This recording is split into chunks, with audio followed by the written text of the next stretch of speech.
सबको जय मसीह की। जय मसीह की। तो ग्रेटर ग्रेस में आप सभी का स्वागत है। तो क्यों नहीं इस समय हम परमेश्वर की आराधना करने के लिए जा रहे हैं, तो हम अपने स्थानों पर खड़े होंगे। और भजन संहिता 104 और उसके 33 में लिखा है कि मैं जीवन भर यहोवा का गीत गाता रहूँगा। जब तक मैं बना रहूँगा तब तक अपने परमेश्वर का भजन गाता रहूँगा। तो क्यों नहीं ये समय है, इस समय के दौरान हम परमेश्वर की आराधना करते हैं। और बाइबल बताती है कि परमेश्वर आत्मा है और जो कोई उसकी आराधना करता है वो आत्मा और सच्चाई से करे। तो क्यों ना इस समय हम साथ मिलकर परमेश्वर की आराधना करते हैं। आराधना हो आराधना, खुदावंत यीशु की आराधना। आइए उससे पहले प्रार्थना करते हैं और परमेश्वर से सहायता मांगते हैं। हमारे जीवित और अनुग्रही परमेश्वर, आपकी नाम की स्तुति और आराधना करते हैं प्रभु, इस खूबसूरत दिन के लिए जो हमारे जीवन में आपने दिया है परमेश्वर। पूरे हफ्ते भर आपने संभाला, हमारे हर एक कार्य में प्रभु आपने सहायता की है। और प्रभु आज का दिन आपकी स्तुति और महिमा करने के लिए प्रभु आपने हमारे जीवन में उंडेल दिया है प्रभु। धन्यवाद करते हैं पिता परमेश्वर, आपकी आराधना और स्तुति करते हैं प्रभु। और पिता परमेश्वर इस समय इस भक्ति सभा को हम आपके हाथ में सौंपते हैं प्रभु। जो गीत हम गाने जाने वाले हैं पिता परमेश्वर, उसमें आपको ही महिमा मिले, आपका नाम ऊंचा उठाया जाए और हमारे जीवन से प्रभु आपकी स्तुति हो, इसे हम प्रार्थना करते हैं। सहायता कीजिए प्रभु। आज की भक्ति सभा को शुरू से लेकर अंत तक प्रभु आपके हाथ में सौंपते हैं प्रभु। धन्यवाद करते हैं आपकी उपस्थिति के लिए। वर्शिप टीम को और यहाँ उपस्थित प्रत्येक के जीवन को हम आपके हाथ में सौंपते हैं। प्रार्थना उद्धारकर्ता यीशु प्रभु के नाम से मांगते हैं, आमीन।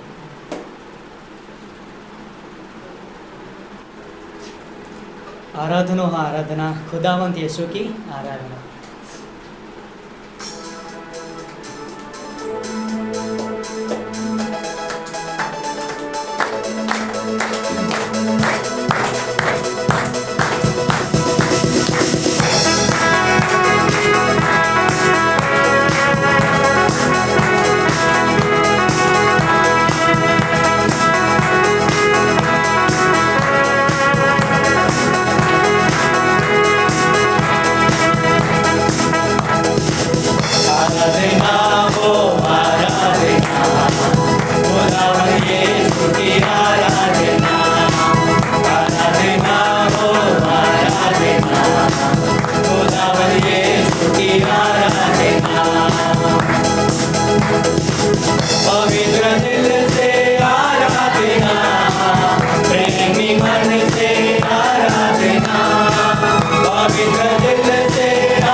पवित्र हमारे जीवित और महान परमेश्वर पिता,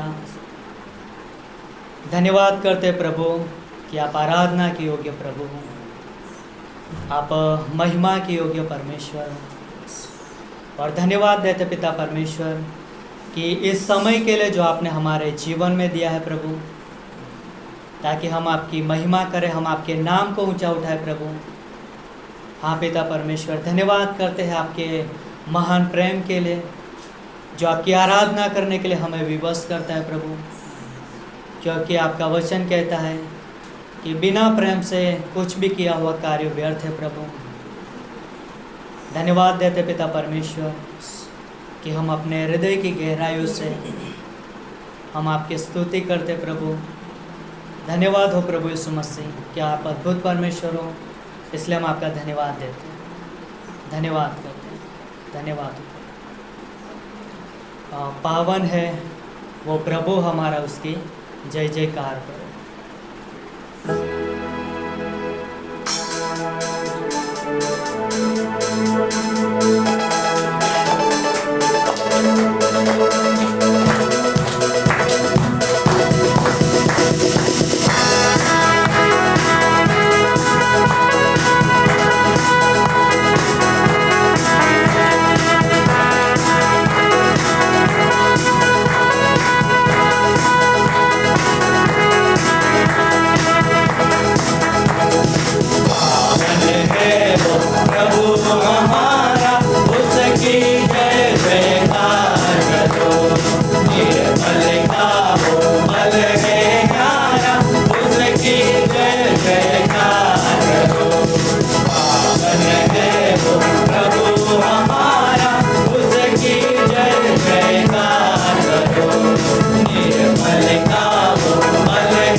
हो हमारे जीवित और महान परमेश्वर।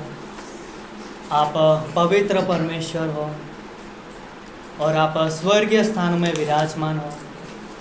और धन्यवाद देते पिता परमेश्वर के आपके अद्भुत अनुग्रह के लिए, जो पिता जो गिर चुके हैं, जो पतित हो चुके प्रभु, उनको आप बचाते हो प्रभु। और उनको बचाने के लिए पिता परमेश्वर आप अपने आप को झुकाते हो। धन्यवाद करते यीशु मसीह आपके उत्तम प्रेमी स्वभाव के लिए, कि आप हमसे प्रेम करने के लिए आप दीन और नम्र होते हो प्रभु। धन्यवाद करते हैं महान परमेश्वर कि आप जीवित परमेश्वर हो, आप स्वर्गों के स्वर्ग में विराजमान हो। और धन्यवाद देते हैं यीशु मसीह कि जैसे एक माता अपने बेटे को शांति देती है, वैसे ही पिता परमेश्वर आप अपने लोगों को सांत्वना देते हो, उनको तसल्ली देते हो प्रभु। धन्यवाद करते हैं महान परमेश्वर कि आप हमारे बीच में हो प्रभु। धन्यवाद हो आपकी उपस्थिति के लिए। धन्यवाद हो प्रभु, धन्यवाद हो यीशु मसीह।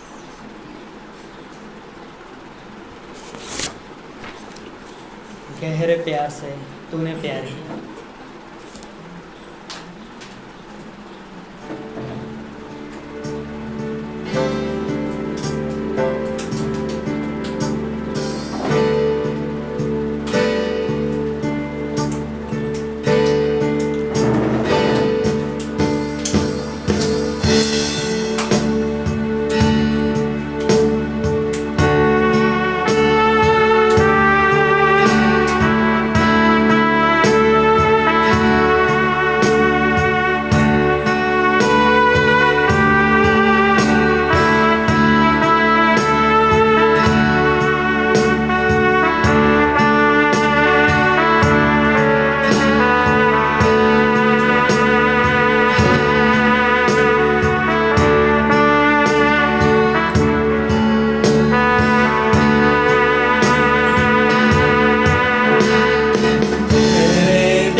धन्यवाद करते हैं पिता परमेश्वर, आपकी नाम की स्तुति और आराधना करते हैं प्रभु। आपका प्यार प्रभु बहुत ही गहरा है पिता, अनंत से अनंत तक का है परमेश्वर, जो कभी ख़त्म नहीं होने वाला है।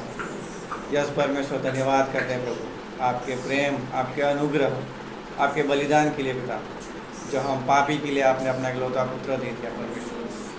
थैंक यू परमेश्वर, उस पवित्र लहू बहाने की वजह से पिता परमेश्वर आपने हमें शुद्ध किया है, आपने पापों की जाल से हमें बचाया है परमेश्वर।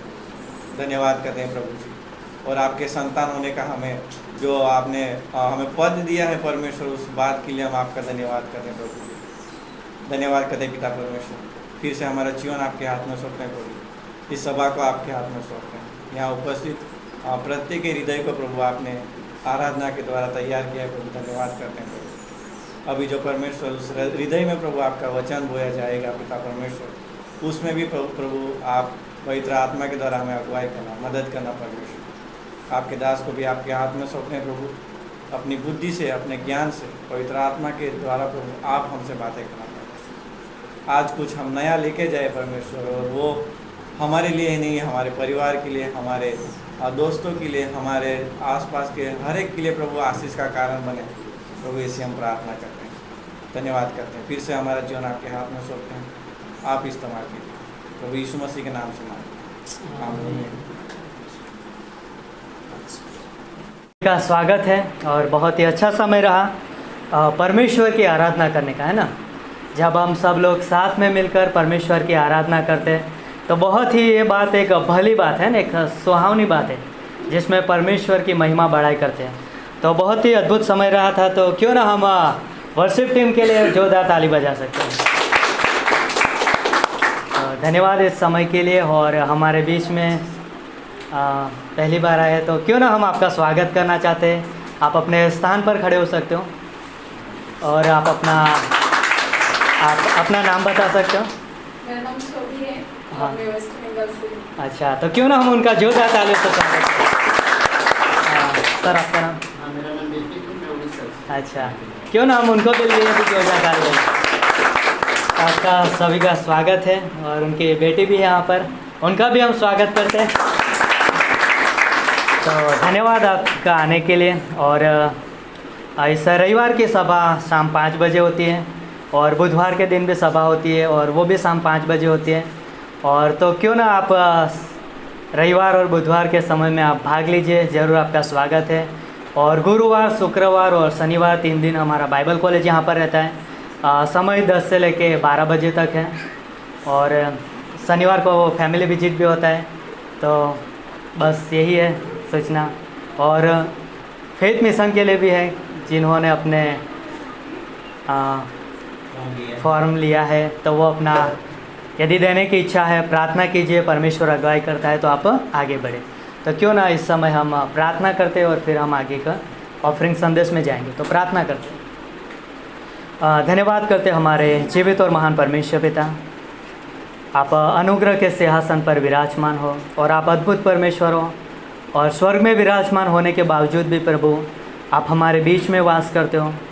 और सिर्फ हमारे बीच में ही नहीं, लेकिन आप हमारे जीवनों में रहते हो प्रभु, क्योंकि आप चाहते हो कि हमारे जीवन के द्वारा आपकी महिमा हो प्रभु होने देना। इस कलीसिया के द्वारा प्रभु हम आपको ऊंचा उठाते प्रभु। इस कलीसिया का जो भी दर्शन है, विजन है प्रभु, आपकी हृदय की इच्छा अनुसार आगे बढ़ने की प्रभु होने देना। इस कलीसिया के सभी ज़रूरतों को आप पूरा करना, वैसे हमारी प्रार्थना पिता। धन्यवाद देते, आगे का हर एक समय आपके हाथों में सौंपते। ये प्रार्थना यीशु मसीह के नाम से मांगते हैं, आमीन।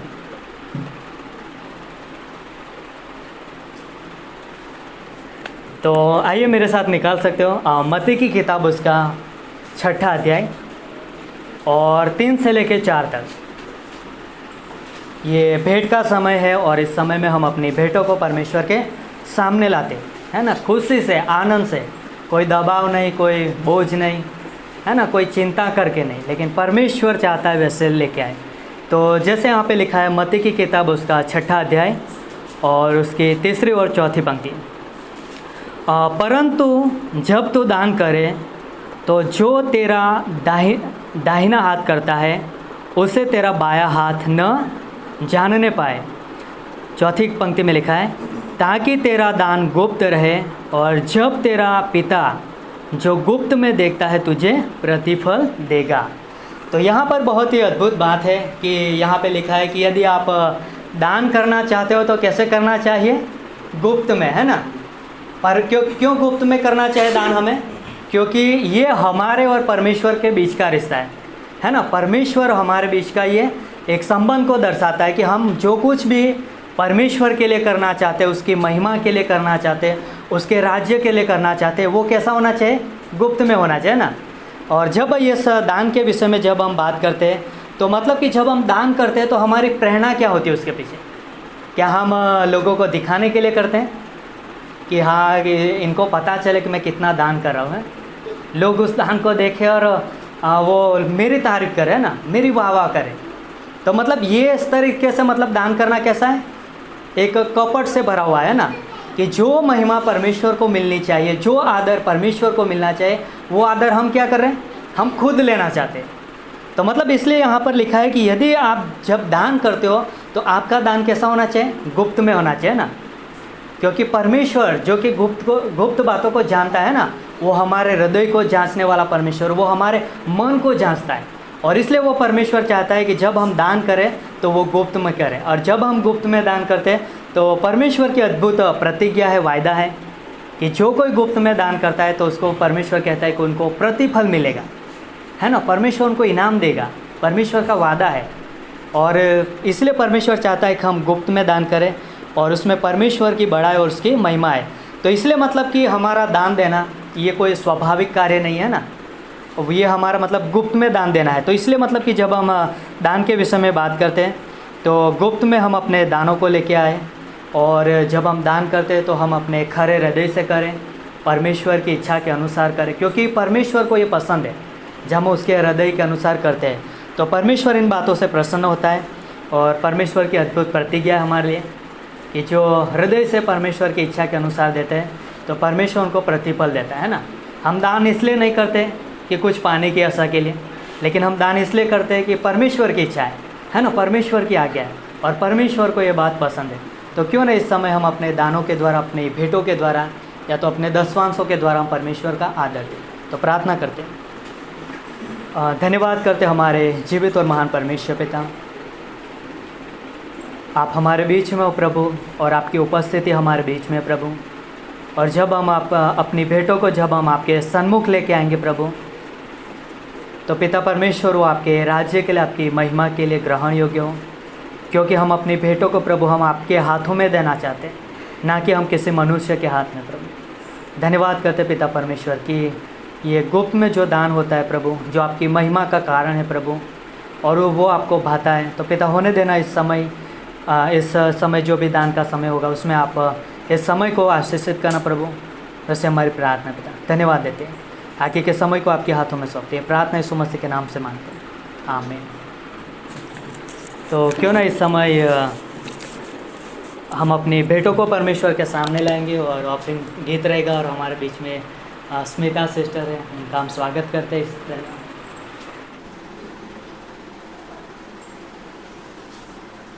गीतना शब्दों से अर्पू तुझने अर्पू तुझने मुझ तन मन धन मुझ जीवन ले, मुझ जीवन ले। अर्पू तुझने मुझ तन मन धन मुझ जीवन ले, मुझ जीवन ले। दऊ होमी प्रभु मुझ सर्वत धन मुझ जीवन ले, मुझ जीवन ले। अर्पू तुझने मुझ तन मन धन मुझ जीवन ले, मुझ जीवन ले। तुझ स्तंभ प्रभु मुझ खांद धरू, तव सेवा तळा पंथ मा संचरू। डग पाछू नहीं को काळे भरू, डग पाछू नहीं को काळे भरू। मुझ जीवन ले, मुझ जीवन ले। अर्पू तुझने मुझ तन मन जीवन ले लहु संकट ने तोफान नड़े बधु आपदा थी वधु सूर चढ़े भले सिर कदी धरवू ज पड़े भले सिर कदी धरवू ज पड़े मुझ जीवन ले अर्पू तुझने मुझ तन मन धन मुझ जीवन ले तव राज तणी जुबे समही सदा सेवा माही झुकाऊ सही या होम करी पड़ू पाछो नहीं मुझ जीवन ले अर्पू तुझने मुझ तन मन धन मुझ जीवन ले जग पाळक तारक स्वामी मारा सौ सौंपी दऊं मम प्रभु प्यारा मुझ जीवन ले अर्पू तुझने मुझ तन मन धन मुझ जीवन ले दऊ होमी प्रभु मुझ सर्वत धन मुझ जीवन ले अर्पू तुझने मुझ तन मन धन मुझ जीवन ले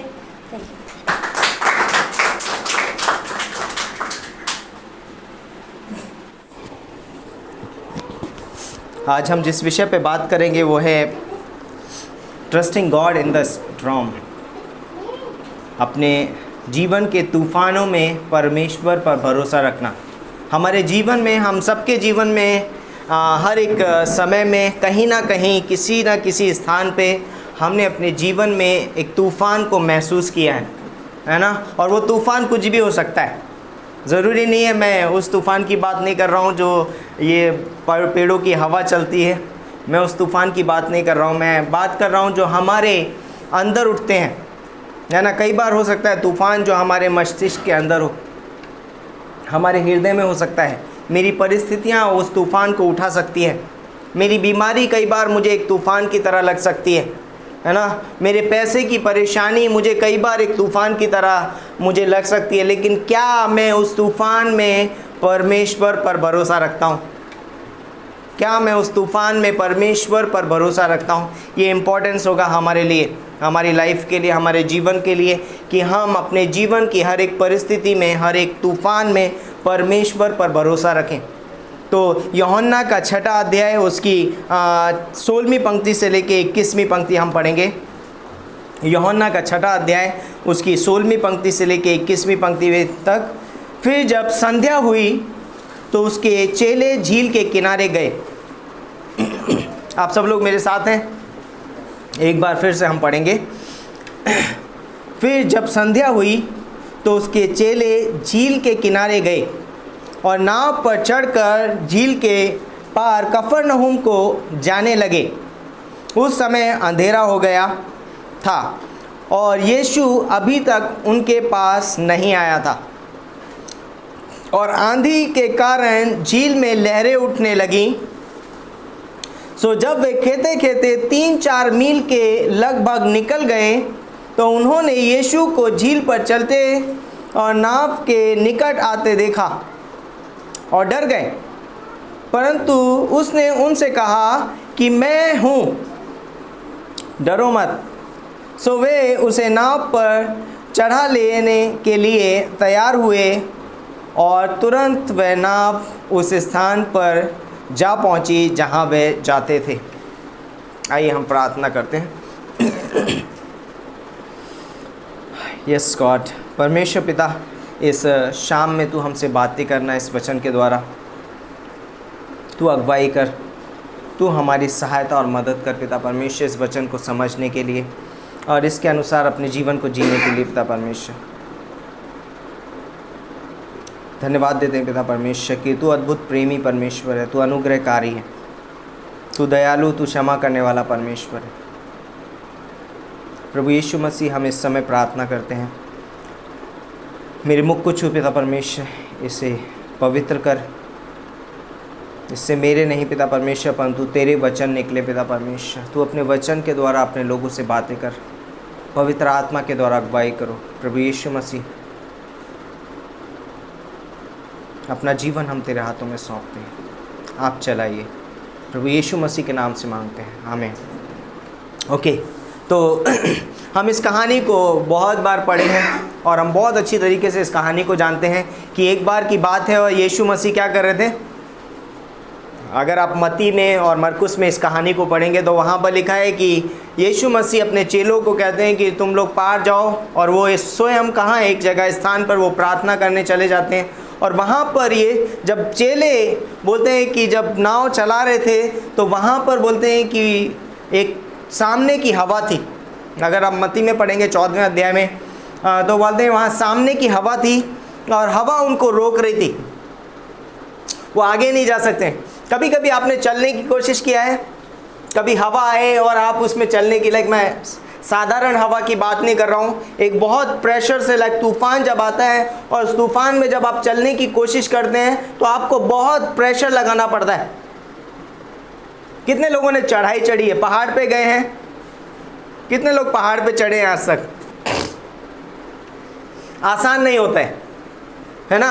आप समतल ज़मीन पे चलेंगे आपको बहुत आसान होता है क्योंकि आपको ऊपर कोई प्रेशर नहीं आ रहा है। लेकिन जब आप किसी चढ़ाई ढलान पे, अगर आप चढ़ाई पे चढ़ते हैं या फिर आप किसी प्रेशर को रोकते हुए और आगे बढ़ते हैं, आपको बहुत परिश्रम करना पड़ता है और उस दौरान आप बहुत थक जाते हैं और आप कहते हैं वाह, हमारी सांस ऊपर नीचे चलने लगती है। हम कहते हैं, मैं एक बार रोहतांग गया था, कुल्लू मनाली में है। रोहतांग एक जगह है जहाँ पर ऑक्सीजन लेवल बहुत डाउन हो जाता है, हवा बहुत पतली है वहाँ पर और वो आपके फेफड़ों में घुस जाती है और उसके बाद आपको सांस लेना बहुत मुश्किल हो जाता है। हम लोग कार में थे तब तक ठीक थे, कार से नीचे उतरे, हम सब ऐसे ज़मीन पे लेट गए और हमने अपना हार्ट पकड़ लिया और हम हार्ट पकड़ के वहाँ लेटे रहे और बहुत देर तक पुश करते रहे और उसके बाद नॉर्मल हुआ ब्रीदिंग। तो वहाँ पर किसी ने हमको बोला कि आप मुंह से सांस लीजिए, सांस को मुंह से लीजिए और जितना हो सके ज़्यादा लीजिए, तब आपको ब्रीदिंग बराबर होगी। और उसके बाद हम लोग पहाड़ पे चढ़ने वाले थे और बहुत टफ था हमारे लिए। हम लोग जब नीचे उतर के आए तो मैं सोचा था कि इससे ज़्यादा मेहनत आज तक हमने अपनी ज़िंदगी में कभी नहीं की है और हम बहुत थक गए थे, बहुत परिश्रम, बहुत थक गए थे। और उस दिन हमें पता चला कि लाइक पहाड़ पे चढ़ना कितना कठिन बात है। नॉर्मल पहाड़ पे नहीं, वो पहाड़ जहाँ पर ऑक्सीजन लेवल बहुत कम होता है। कई बार हमारे जीवन में जब हम तूफानों से गुजरते हैं, लाइक कई बार हमारी परिस्थितियाँ इतनी कठिन हो जाती हैं और हम उन परिस्थितियों में आगे बढ़ने की कोशिश करते हैं और कई बार हम बहुत ज़्यादा हताश हो जाते हैं, हम एग्जॉस्टेड हो जाते हैं, लाइक हमें बहुत थकावट हो गई है, बहुत परिश्रम कर लिया है, अब मुझसे नहीं होता, अब हम गिव अप कर देते हैं। और बाय द वे हम चोटी तक गए नहीं थे, हम आधे रास्ते से वापस आ गए थे क्योंकि हम उस तक नहीं पहुंच सकते थे, क्योंकि हमारी हिम्मत नहीं बची थी, हमारे अंदर वो ताकत नहीं थी। कई बार हमारे जीवन में इस तरीके से हो सकता है। कई बार जब हम अपने जीवन में कठिन परिस्थितियों से गुजरते हैं और कई बार हम अपने जीवन में हार मान लेते हैं, कई बार, बहुत बार। और यहाँ पर बोलते हैं कि चेले जो थे बोलते हैं कि नाव को चला रहे है ना, उसमें लिखा है कि खेते खेते वो क्या हो गए, थक गए, बहुत परिश्रम किया, लेकिन हवा ने उनको आगे बढ़ने नहीं दिया। और पता है उन्होंने शाम के 6 बजे शुरुआत की थी नाव चलाना और सुबह का 3 या 4 बज गया था, सुबह का 3-4 बज गया और सुबह 3-4 बजे तक पता है उन्होंने कितने मील तक गए, 3 और 4 मील। यहाँ पर लिखा है कि वो 3 या 4 मील ही क्या कर पाए, नाव को चला पाए। और 3-4 मील चलाना बहुत बड़ी बात है, लाइक उन्होंने बहुत मेहनत किया, 3-4 मील भी बहुत चला लिया। अगर नॉर्मल टाइम में भी आप 3-4 मील चलाओ, आप नाव चला के देखो चाप्पू से, आजकल का दौर नहीं है, मोटर स्टार्ट किया, जूम करके निकल गए। लेकिन उस समय पे बोलते चाकू से चलाना पड़ता है ना, और हवा अगर सामने की हो तो वो आपको वैसे ही पीछे लेके जाएगी। ये भर गए होंगे खेते खेते, लेकिन वहाँ पर बोलते हैं कि इतना ही नहीं हुआ, सिर्फ वो थके ही नहीं, बोलते हैं कि वहाँ अंधकार था। आप अपने जीवन की परिस्थिति में सिर्फ आप परेशानी में ही नहीं है, लेकिन आपके जीवन में अंधेरा भी दिखाई दे रहा है और आपको कोई रास्ता नहीं दिखाई दे रहा है कि आप कहाँ से जाएंगे। बोलते हैं कि यहाँ अंधेरा था और चेले नहीं पता कर पा रहे हैं उन्हें कौन से डायरेक्शन में जाना चाहिए। अंधेरा हो चुका है, अंधेरा है उनके जीवन में वहाँ पर, और नाव को लेके जा रहे हैं, वो आगे बढ़ा रहे हैं। तीसरी चीज़ बोलते हैं कि हवा उनके विरोध में, उनके सामने है। हवा उनके सामने है, सामने की हवा चल रही है, विरोध में चल रही है, उनके विपरीत है। हर एक कार्य में जब आप परेशानी में होते हैं, हर एक कार्य में डाल रहे हैं हाथ, फेल हो जाते हैं। हमारी परिस्थिति में ओके मेरा शायद काम यहाँ से बन जाएगा, ओके वहाँ हाथ डाला, फेल। सोचिए एक तरीके से, फॉर एग्जांपल उदाहरण के तौर पे आपको कोई फाइनेंशियल नीड है और आपने फाइनेंशियल नीड के लिए, है ना, पैसे की ज़रूरत के लिए अपने किसी करीबी रिश्तेदार को फ़ोन लगाया और वहाँ से उत्तर मिलता है सॉरी मेरे पास नहीं है। आप बोलते हैं कि ओह मैं इतनी कठिन परिस्थिति से गुज़र रहा हूँ और मैंने बहुत आस के साथ उनको फ़ोन लगाया था और मुझे मालूम था वो दे देंगे या कर देंगे, मेरी मदद करेंगे, लेकिन वहाँ से भी हवा क्या है, मेरे विपरीत है। वो कुछ मेरे काम का नहीं आ रहा है, लाइक कर सकते हैं लेकिन नहीं है। वो बोलते हैं मेरे पास नहीं है, सॉरी। आप बीमार हैं, बीमारी के बिस्तर में पड़े हैं, डॉक्टर बोल देता है सॉरी मैं आपको नहीं बचा सकता। एक आशा थी कि डॉक्टर मुझे बचा लेगा, लेकिन आज मैं कह रहा हूँ डॉक्टर बोलता है कि सॉरी मैं आपको नहीं बचा सकता। 2009 में, सन 2009 में मैं बीमार पड़ा था और डॉक्टर ने बोला ये लड़का 1 हफ्ते में मर जाएगा, हम इसको नहीं बचा सकते। और आप बिलीव नहीं करेंगे, उस समय वो परिस्थितियाँ इतनी कठिन थी मेरे लिए, मैं सोचा था मेरा प्राण निकल जाएगा और मेरे अंदर वो फीलिंग्स, भावनाएं आ रही थी कि मैं मर जाऊंगा। और इतना सोच करके ही मैं रोने लगा अपने बिस्तर पे। और उस समय मुझे सिर्फ एक ही नाम याद आया, यीशु मसीह। और मैंने कहा यीशु मसीह एक बार बचा ले, सारा जीवन तुझे दे दूंगा। मैं उस समय शिपिंग कंपनी में काम करता था और बोलते हैं कि यीशु मसीह ने मुझे बचा लिया और मैं आपके सामने हूँ आज इस स्थान में। बोलते हैं कि लाइक डॉक्टर ने मना कर दिया है, परिस्थितियाँ आपके खिलाफ हैं, आप बीमार हैं, है ना, आप कमज़ोर हो चुके हैं, अगर मुझे बेड पे लिटा दो, चादर डाल दो तो मैं दिखाई नहीं देता था, इतना कमज़ोर था मैं। लेकिन बोलते हैं कि परमेश्वर ने, बोलता है कि परमेश्वर जब उसके बीच में आता है वो हमें चंगाई लेकर के आता है। परमेश्वर जब उस परिस्थिति के बीच में आ जाता है वो वहाँ पर बदलाव लेकर के आता है। और यहाँ पर प्रभु यीशु मसीह भी यहाँ पर कुछ होता है।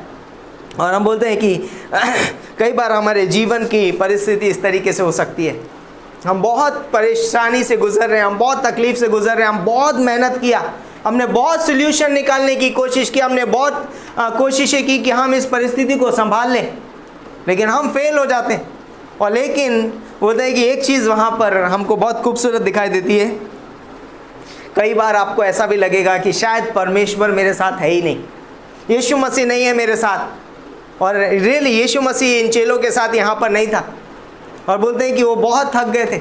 और कई बार हमारे जीवन में भी इस तरीके से लगता है कि यस शायद परमेश्वर ने मुझे छोड़ दिया है, शायद अब मेरा कुछ नहीं हो सकता, शायद मेरे जीवन की जो परिस्थिति है बहुत बड़ी है, इससे मैं कभी बाहर नहीं निकल सकता। लेकिन उतने में ही बोलते यीशु मसीह वहाँ आ जाता है। जब आप सोचते हो कि सब परिस्थितियाँ आपके खिलाफ हैं, यीशु मसीह आपकी ओर है। जब हमको लगता है कि कुछ नहीं हो सकता, यीशु मसीह कहता है मैं सब कुछ कर सकता हूँ, मैं सब कुछ कर सकता हूँ, है ना, मुझसे सब कुछ संभव है ना। जब हमको लगता है कि चीज़ें असंभव हैं तो परमेश्वर कहता है क्या परमेश्वर के लिए कोई काम कठिन है, क्या परमेश्वर के लिए कोई काम असंभव है ना। उत्पत्ति का 18:14 में लिखा है क्या परमेश्वर के लिए कोई काम कठिन है। और वहाँ पर यीशु मसीह आता है। और जब यीशु मसीह वहाँ पर आ जाता है तो क्या होता है, वो बोलता है कि डरो मत मैं हूँ। यहाँ पर बोलते क्या बोलता है यीशु मसीह, डरो मत मैं हूँ। इम्पॉर्टेंट वर्ड है, एक बहुत ही साधारण शब्द नहीं है, ये बहुत ही महत्वपूर्ण शब्द है एक व्यक्ति के लिए कि परमेश्वर उससे कहता है डरो मत, मैं हूं। ये परमेश्वर का नाम है। आप पढ़ेंगे, यहां पर लिखा है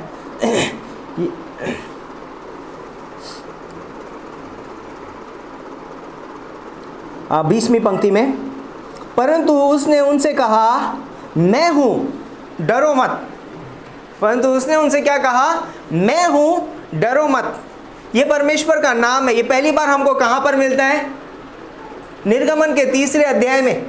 निर्गमन के 3 अध्याय में अगर हम जाएंगे, वहां पर बोलता है कि परमेश्वर मूसा को जलती हुई झाड़ी में दर्शन देता है, और वहां पर जब वो कहता है कि मैं इजरायलियों से क्या कहूंगा कि किसने मुझे भेजा है, तो यीशु मसीह उससे क्या कहता है वहां पर? I am who I am. मैं जो हूं सो हूं, मैं यहोवा हूं।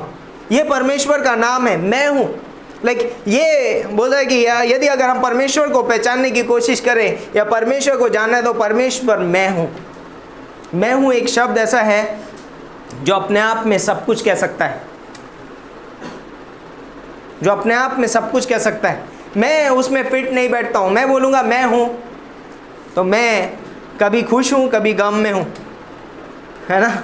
कभी मुझे भूख लगती है, कभी प्यास लगती है। मैं प्यासा हूं, मैं भूखा हूं, मैं दुखी हूँ, मैं खुश हूँ, मैं आनंदित हूँ, मेरे जीवन में तकलीफ़ है, मैं तकलीफ़ में हूँ।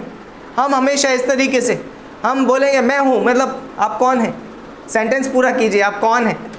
लेकिन जब ये परमेश्वर हमसे बोलता है कि मैं हूँ, तो उसके आगे हमें कुछ बोलने की ज़रूरत नहीं, उसको कुछ बोलने की ज़रूरत नहीं है, क्योंकि हम बदलते हैं, लेकिन परमेश्वर कभी बदलता नहीं। वो जो है सो है, वो बदलेगा नहीं। मलाकी का 3:6 में लिखा है कि मैं यहोवा बदलता नहीं, मैं यहोवा बदलता नहीं। इसलिए हे इज़राइल के संतान, हे याकूब के संतान, तुम क्या नहीं हुए? नष्ट नहीं हुए। मैं बदलता नहीं, और परमेश्वर कभी बदलता नहीं है। तो बोलता है कि कई बार हमारे जीवन की परिस्थितियों में हम इस समस्या में हो सकते हैं। मत्ती का अगर 14वां अध्याय और उसकी 24वीं पंक्ति अगर आप पढ़ेंगे, मत्ती 14:24 में लिखा है कि जब वो नाव में थे, नाव बीच में थी, और क्या हो गया था वहाँ पर? मत्ती का 14:24, उस समय नाव झील के बीच लहरों से डगमगा रही थी, क्योंकि हवा सामने की थी। कई बार हमारा जीवन डगमगा रहा होगा, है ना। उन परिस्थितियों में, उन तूफानों में हमारा जीवन डगमगा रहा होगा, सब कुछ हमारे विरोध में होगा, हो सकता है। लेकिन यीशु मसीह तूफान के बीच में आता है। यीशु मसीह तूफान के बीच में आता है। और क्या लिखा है? यीशु मसीह क्या हुआ तूफान के बीच में? क्या हुआ? चलता हुआ आया। किस पे चलता हुआ आया? तो उन्होंने यीशु को झील पर चलते और नाव के निकट आते देखा और डर गए। क्या किया? यीशु क्या है? झील के ऊपर चलता हुआ आ रहा है, नाव के निकट आ रहा है। एक चीज़ हमारे मन में चित्रित करना बहुत ज़रूरी है। जब हम किसी तूफान में हैं, तो एक चीज़ ध्यान रखिए कि यीशु मसीह उस तूफान के ऊपर चलता हुआ आ रहा है और आपके करीब आ रहा है। यीशु मसीह बोलता है कि सिर्फ उस तूफान के ऊपर ही नहीं चला, परंतु उस तूफान के बीच में आया। वो जानना चाहता है कि हमारी और आपकी परिस्थिति कैसी है। यीशु मसीह एक व्यक्तिगत परमेश्वर है। वो मेरी और आपकी परिस्थिति को जानता है, वो हमारी समस्याओं को जानता है। बोलता है कि वो हमारी तरह परखा तो गया, परंतु निष्पाप निकला। यीशु मसीह की भी परीक्षा हुई। यीशु मसीह जानता है कि एक विश्वासी किस तरीके से परीक्षाओं से गुजरता है। इम्पॉर्टेंट है हमारे लिए। तो जब भी हम परिस्थिति में हैं, समस्या में, हम तूफान के बीच में हैं, यीशु मसीह उस तूफान के बीच में हमारे पास आता है। वो हमारी परिस्थिति को जानता है और वो हमारे बीच में आता है और बोलता है कि उसने क्या किया? उस तूफान को वहाँ पर क्या किया? शांत कर दिया। शांत कर दिया यीशु मसीह ने उस तूफान को। लेकिन बोलता है उससे पहले एक चीज़ हम जान सकते हैं कि हमें ये जानने की ज़रूरत है। इससे पहले कि तूफ़ान शांत हो, यीशु मसीह कौन है, उससे पहले हमें ये जानने की ज़रूरत है कि यीशु मसीह कौन है। यीशु मसीह क्या कर सकता है हमारे लिए, वो नहीं, बट यीशु मसीह कौन है वो हमारे लिए जानना बहुत ही ज़रूरी है। तो यीशु मसीह जो है वो प्रकृति का भी प्रभु है, नेचर का प्रभु है प्रभु यीशु मसीह। लाइक पानी पे आज तक कोई नहीं चला इस दुनिया में, आज तक कोई नहीं चला पतरस के बाद, है ना। पतरस पानी पर चला यीशु मसीह के साथ, लेकिन उसके बाद आज तक हमने कभी या उससे पहले हमने कभी नहीं देखा कि कोई व्यक्ति पानी पर चला हो। लेकिन यहाँ पर प्रभु यीशु मसीह पानी पर चला, वो नेचर का यानी कि प्रकृति का प्रभु है। यीशु मसीह तूफान का भी प्रभु है। यीशु मसीह तूफान के ऊपर चलता है ना। तूफान को बोलता है उसे तूफान रोक नहीं सकता। इस दुनिया में कितने भी बड़ी परेशानी हो, समस्या हो, यीशु मसीह को नहीं रोक सकती आपके पास आने के लिए। भले से हमको लगता है कि मैं कैसे प्रभु के पास जाऊंगा, लेकिन हमें जाने की ज़रूरत नहीं है, हमें इंतज़ार करना है। यीशु मसीह खुद हमारे पास आएगा, यीशु मसीह हमारे पास आने वाला है। और यहाँ पर बोलता है कि नाव बोलता है कि नाव जो है वो पानी से भरी जाती थी, है ना। चेले पानी में थे, नाव पानी में थी, चेले परेशान थे, लेकिन यीशु मसीह पानी के ऊपर था। ये हमको याद रखना बहुत ज़रूरी है। तो यीशु तूफ़ान को शांत करने से पहले क्या करता है? तूफ़ान के बीच में आता है। तूफ़ान को शांत नहीं किया, पहले वो तूफ़ान के बीच में आया और फिर उसके बाद वो तूफ़ान को क्या करता है? शांत करता है। और उसने वहाँ पर क्या? मत डरो, मैं हूँ। मैं मीन्स मैं परमेश्वर हूँ, मैं सब कुछ कर सकता हूँ। इससे पहले कि आप जानें कि यीशु मसीह आपके लिए क्या कर सकता है, आप प्रभु यीशु मसीह को जानिए। यीशु मसीह कौन है? यीशु मसीह कौन है? यदि मैं यीशु मसीह को जानता नहीं, कल भी हम फैमिली टाइम में बात कर रहे थे कि हमें यीशु मसीह पर सिर्फ विश्वास नहीं करना है, हमें यीशु मसीह को जानना है। क्योंकि जितना हम उसे जानेंगे उतना हम उस पर भरोसा कर पाएंगे। तो जितना आप इस वचन को जानेंगे उतना ज़्यादा आपको वचन पर विश्वास होगा। और क्योंकि लिखा है कि विश्वास सुनने से और सुनना मसीह के वचन से होता है, रोमियो का 10:17 में। तो जितना आप वचन को जानेंगे उतना आप परमेश्वर पर भरोसा कर पाएंगे, उतना ज़्यादा आप परमेश्वर में बढ़ पाएंगे।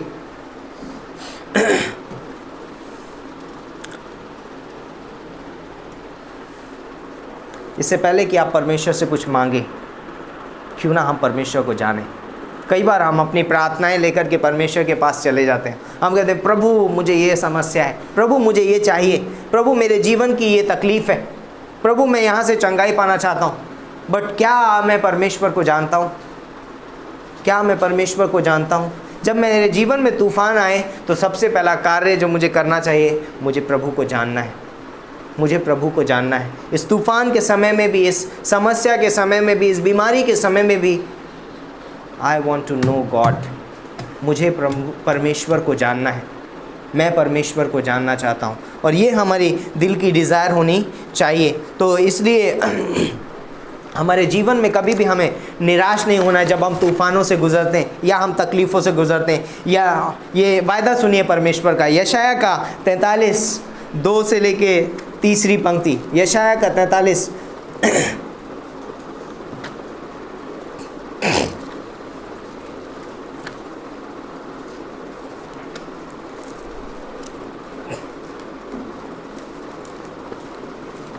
जब तू जल में होकर जाए मैं तेरे संग संग रहूंगा, और जब तू नदियों में होकर चले तब वे तुझे न डुबा सकेगी। जब तू आग में चले तब तुझे आँच न लगेगी और उसकी लो तुझे न जला सकेगी।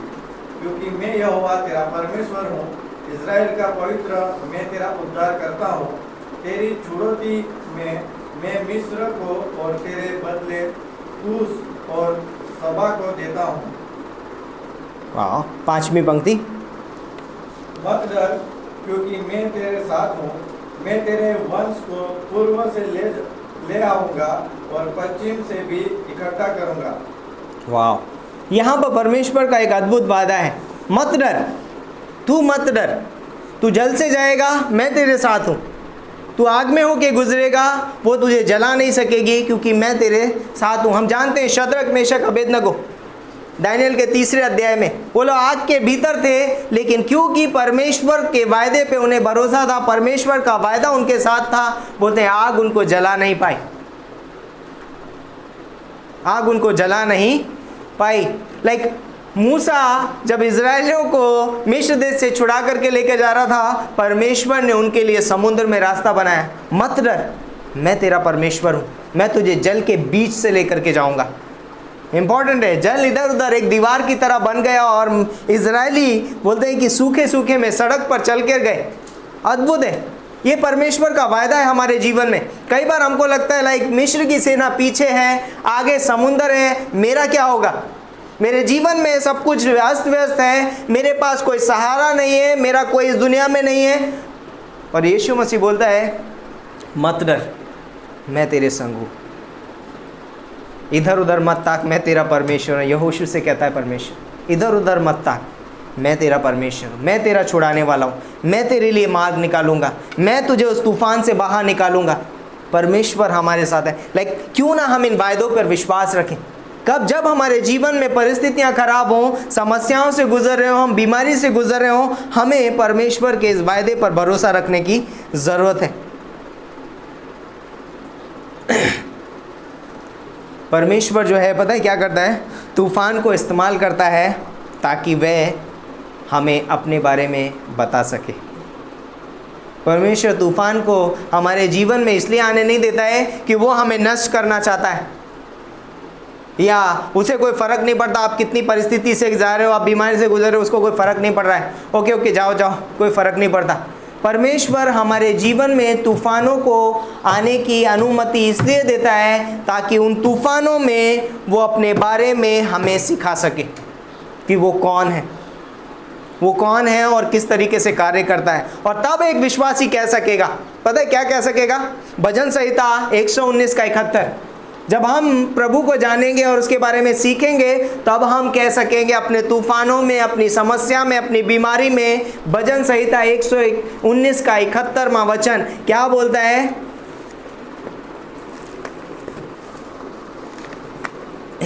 भजन संहिता 119:71, मुझे जो दुख हुआ वह मेरे लिए भला ही हुआ है, जिससे मैं तेरी विधियों को सीख सकूं।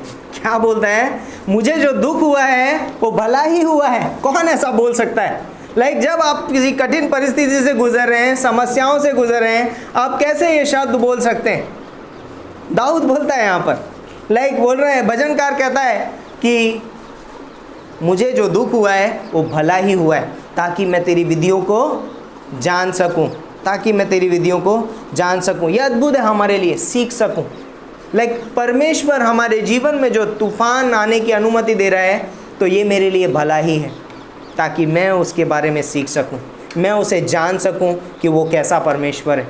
मैं जान सकूं कि यस, यीशु मसीह पानी पे चल सकता है, यीशु मसीह तूफ़ान को शांत कर सकता है। यदि वो तूफ़ान से नहीं गुजरते, वो कभी भी यीशु मसीह को पानी पर चलता हुआ अपने जीवन में एक्सपीरियंस नहीं कर पाते, क्योंकि अगर तूफ़ान नहीं होता तो वो हो सकता था क्रॉस करके होते तब तक तो झील, और यीशु मसीह बाद में चल के उनके पास आ जाता। उनको नहीं पता, वो सोचते शायद यीशु मसीह दूसरी नाव पकड़ के आ गया होगा किसी और के साथ में बैठ के। उन्होंने एक्सपीरियंस किया, अनुभव किया कि यीशु मसीह पानी का भी प्रभु है, वो पानी पे चल सकता है। उन्होंने अनुभव किया कि यीशु मसीह तूफ़ानों को शांत कर सकता है। मरकुस के 4 अध्याय में अगर हम 35वीं पंक्ति से 41वीं पंक्ति तक पढ़ेंगे, वहाँ पर भी एक जिक्र है, जब चेले नाव में जा रहे थे और बोलते हैं कि तूफ़ान आ गया और चेले बहुत घबरा गए और उन्होंने कहा कि हे प्रभु, तुझे हमारी कुछ भी चिंता नहीं। और यीशु मसीह वहाँ पर खड़ा हुआ और उसने आंधी को डांटा और पानी से कहा शांत रहे, थम जा। और बोलता है कि वो थम गया और बड़ा चैन हो गया। और वो लोग बोलते हैं कि ये कौन है कि आंधी और पानी भी इसका कहना मानते हैं। और वो क्या करने लगे, बहुत डर गए। उन्होंने उससे कहा कि तुम्हें अब तक विश्वास नहीं कि मैं कौन हूँ? क्या तुम अभी तक नहीं जानते कि मैं कौन हूँ? परमेश्वर चाहता है कि हम उसको जानें। हमारे जीवन की हर एक परिस्थिति में, हर एक तकलीफ़ में, हर एक तूफ़ान में परमेश्वर चाहता है कि हम उसको जानें। और जब हम उसको जान जाते हैं तब हम कह पाएंगे ये मेरे लिए भला ही था कि मैं उसकी विधियों को सीख सकूं। ये तूफ़ान मेरे लिए एक सीख थी। तो कभी भी कठिन परिस्थिति बोलते हैं कि एक मिट्टी है जहाँ परमेश्वर विश्वास का बीज बोना चाहता है। क्या करना चाहता है? मेरे जीवन में कठिन परिस्थिति एक मिट्टी के समान है जहाँ पर परमेश्वर विश्वास का बीज बोना चाहता है। ताकि मेरा भविष्य में मैं अपने बच्चों को बोल सकूं, बेटा मैं इस परिस्थिति में था और परमेश्वर ने मुझे इस तरीके से निकाला।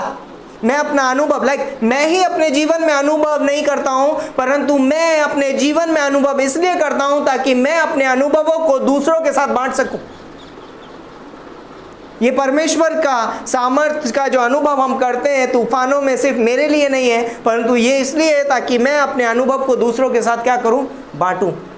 हम बोल सकते हैं, फ्यूचर में जाके बोल सकते हैं मैं इस परिस्थिति में था, ये मेरी गवाही है, मैं बीमार था, परमेश्वर ने मुझे चंगाई दिया। उस परिस्थिति में जब डॉक्टर ने मना किया, परमेश्वर ने मेरा हाथ पकड़ के मुझे उस बीमारी के बिस्तर से उठाया। ये मेरी गवाही है। मैंने प्रभु को एक्सपीरियंस किया, अनुभव किया, मैंने प्रभु को जाना है, मैंने उसकी विधियों को सीखा है। ये इंपॉर्टेंट है हमारे लिए। तो परमेश्वर चाहता है कि वहाँ पर एक बीज बोना, जहाँ पर परिस्थितियाँ बहुत कठिन लगती हैं, अशक्य लगता है हमको, है ना। जब सारा बोलती है कि वो तो बूढ़ी हो चुकी है ना, और बांझ भी है, अब्राहम भी बूढ़ा हो चुका है, 100 साल का हो चुका है, ये कैसे होगा। परमेश्वर बोलता है, सायरा क्यों हंसी, क्या परमेश्वर के लिए कोई काम कठिन है। और तुम अब परमेश्वर को देखोगे, उसकी महिमा को देखोगे, उसकी सामर्थ को देखोगे कि प्रभु बोलता है कि बंजर भूमि में भी अन्न उपजा सकता है, बंजर भूमि में भी परमेश्वर का कार्य है वो। और यहाँ पर बोलता है तूफान अच्छा है एक विश्वासी के लिए। ध्यान दीजिए कुछ चीज़ें जो हमें तूफान के समय करनी चाहिए। तूफान अच्छा है हमारे लिए। तूफान में कुछ चीज़ें जो हमें करनी चाहिए। जब हमारे जीवन में कठिन परिस्थिति आए, तूफान आए, तो हमें कुछ चीज़ें करनी चाहिए। नंबर 1, सुनना है। क्या करना है? सुनना है, परमेश्वर को सुनना है। परमेश्वर क्या कहना चाहता है, कान लगाइए। परमेश्वर आप क्या कहना चाहते हैं? परमेश्वर क्या आप मुझे इस तूफान में अपनी महिमा दिखाना चाहते हैं? क्या परमेश्वर इस तूफान में आप मुझे अपने बारे में कुछ सिखाना चाहते हैं? क्या परमेश्वर आप इस तूफान में मेरे विश्वास को मजबूत करना चाहते हैं? क्या परमेश्वर इस तूफान में आप मुझे अपना अद्भुत रूप दिखाना चाहते हैं? यस, मैं तैयार हूँ, आप दिखाइए। सुनना हमें बहुत ज़रूरी है ना। दूसरी चीज़, हमें सीखना है तूफान से। तूफान से हमें सीखने की ज़रूरत है। नहीं, तूफान से हमें डरने की ज़रूरत नहीं है। हमारे जीवन में जब कठिन परिस्थितियाँ आए तो हमें उनसे डरने की ज़रूरत नहीं है। परमेश्वर ने कहा डरो मत, मैं हूँ, आई एम, मैं हूँ। डरो मत, निराश मत हो जाओ, हताश मत हो जाओ, है ना। गिव अप मत करो, छोड़ो मत, मैं हूँ। एक्सपीरियंस करो, अनुभव करो, सीखो इस तूफान से। ये तूफान तुम्हें कुछ सिखाना चाह रहा है और उस तूफान से हमें कुछ सीखना है। परमेश्वर किस रीति से कार्य करता है वो सीखना है हमको। तीसरी चीज़, तूफान की सराहना करो।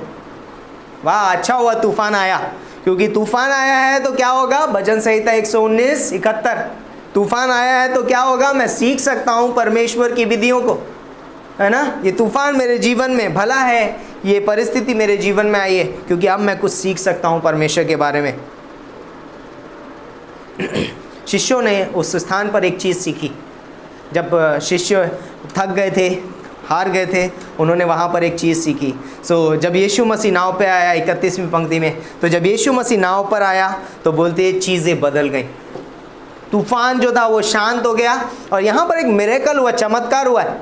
यहाँ पर बोलते हैं कि उन्होंने संध्या से लेके सुबह के 3-4 बजे तक वो क्या कर रहे हैं?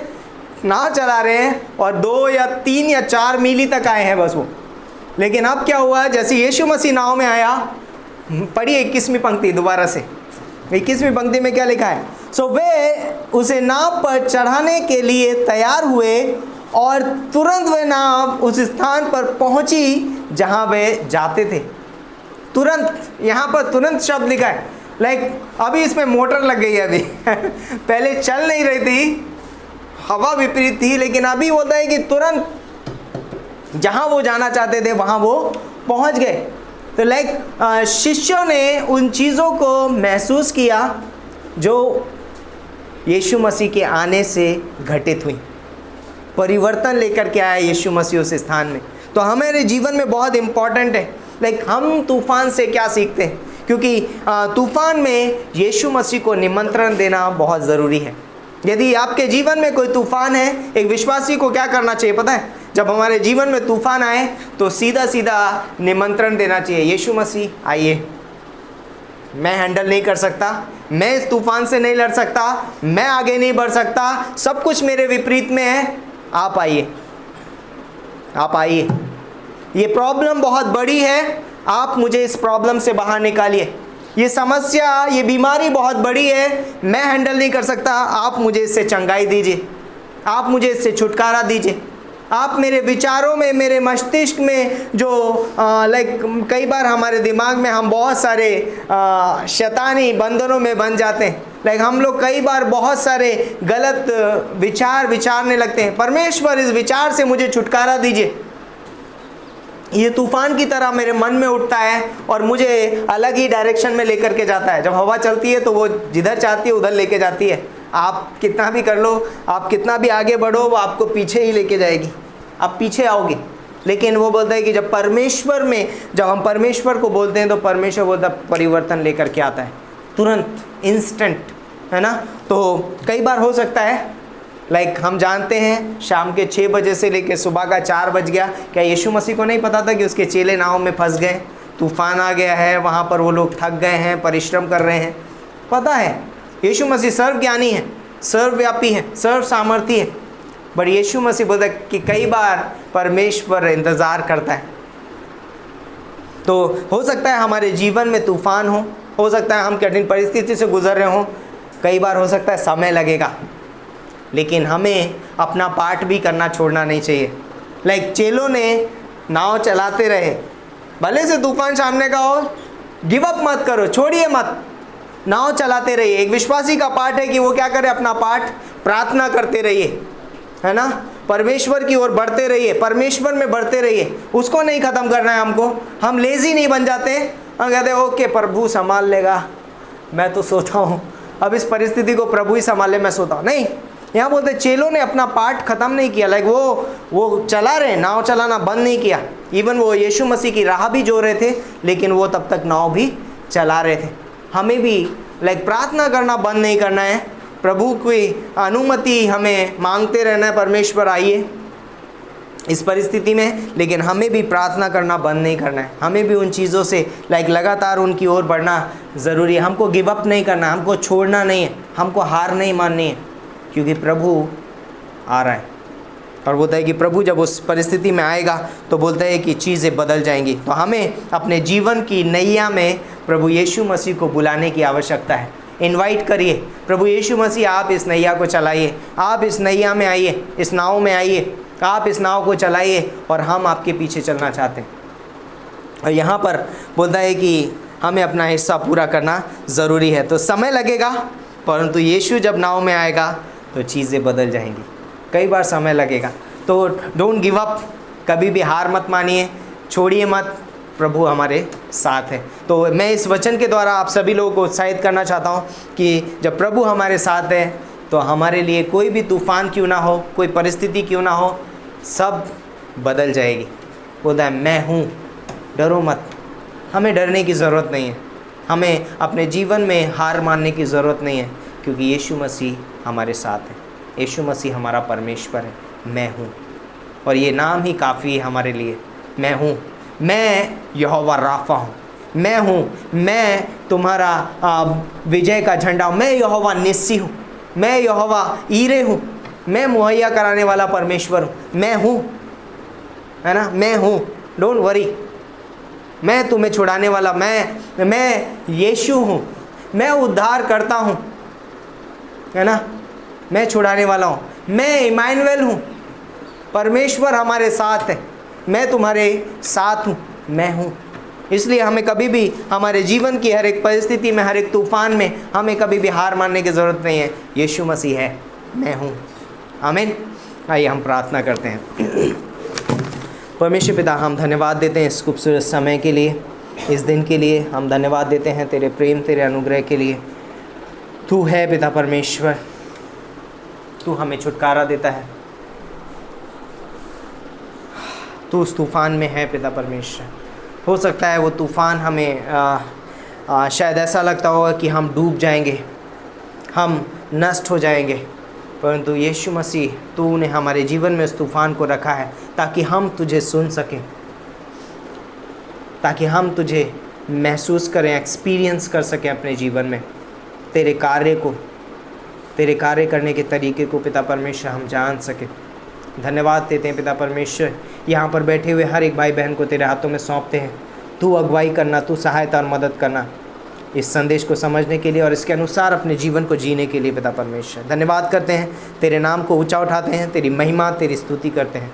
प्रभु यीशु मसीह के नाम से मांगते हैं, आमीन आमीन। Thank you.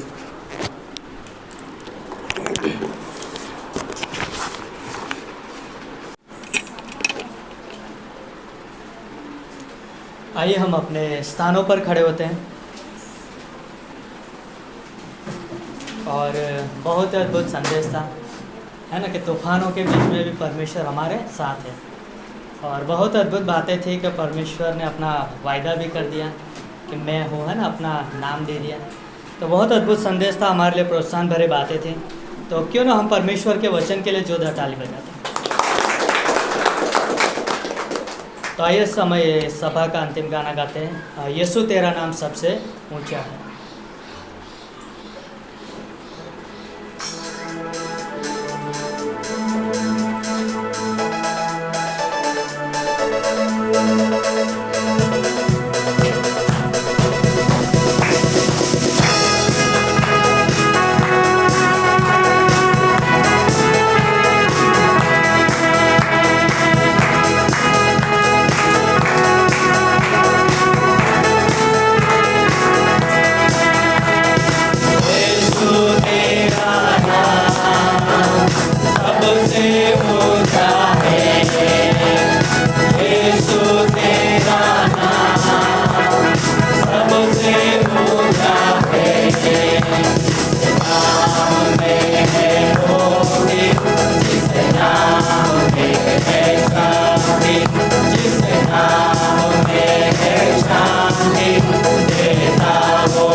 धन्यवाद देते हमारे जीवित और महान परमेश्वर पिता, आपके महान अनुग्रह के लिए और आपकी महान दया के लिए प्रभु।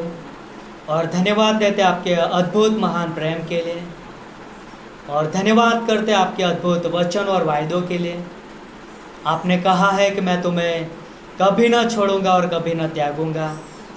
हाँ प्रभु यीशु मसीह, आपने कहा है कि आपने हमसे कहा है कि देखो तुम मेरे अद्भुत अनमोल धन संपत्ति हो। धन्यवाद देते यीशु मसीह के, आपने कहा है कि तुम मेरे आँखों की पुतले के समान हो प्रभु। धन्यवाद देते यीशु मसीह के, आपने हमें बहुमूल्य समझा है पिता परमेश्वर। और इसलिए हमारे जीवन में जो भी तूफान होती है, जो भी समस्या होती है, जो भी परिस्थिति होती है प्रभु, उसमें हम डरते नहीं हैं, हम हियाव रखते हैं हम आपके वायदों पर। और आपने कहा है कि देखो मैं जगत के अंत तक तुम्हारे साथ हूँ। हाँ प्रभु यीशु मसीह, आप हमारे साथ हो, और इसलिए हमें हियाव है प्रभु। और इसलिए हम साहस के साथ हम आपकी उपस्थिति में आते हैं, हम आपसे प्रार्थना करते हैं, आपकी बातों को सुनते हैं प्रभु, आप पर भरोसा करते हैं पिता। और इस धरती पर के जीवन में हम आपकी महिमा के लिए जीते हैं प्रभु। धन्यवाद करते यीशु मसीह, अद्भुत आपके वचन के लिए, वायदों के लिए, जो हमारे प्रोत्साहन और शांति के लिए था। धन्यवाद देते यीशु मसीह। धन्यवाद पिता परमेश्वर, आपने हमसे बातें किया है प्रभु। और धन्यवाद देते यहाँ पे हर एक व्यक्ति के लिए, हर एक भाई बहन के लिए प्रभु, जो आपकी कलीसिया का देह का हिस्सा है प्रभु, और उसमें आपका जीवन वास करता है। आपकी आशीष है प्रभु, और आपकी बहुमूल्य प्रतिज्ञा है हमारे लिए। धन्यवाद करते पिता परमेश्वर कि आप हमारे परमेश्वर हो, इसलिए हम आपका धन्यवाद देते हैं, धन्यवाद करते हैं। आगे का हर एक समय आपके हाथों में सौंपते हैं। आपकी आत्मा के द्वारा आप हमारी अगुवाई करें, हमें मार्गदर्शन देना, स्वर्ग से बुद्धि देना प्रभु, ताकि हम आपके रिश्तों में बढ़ते जाएं।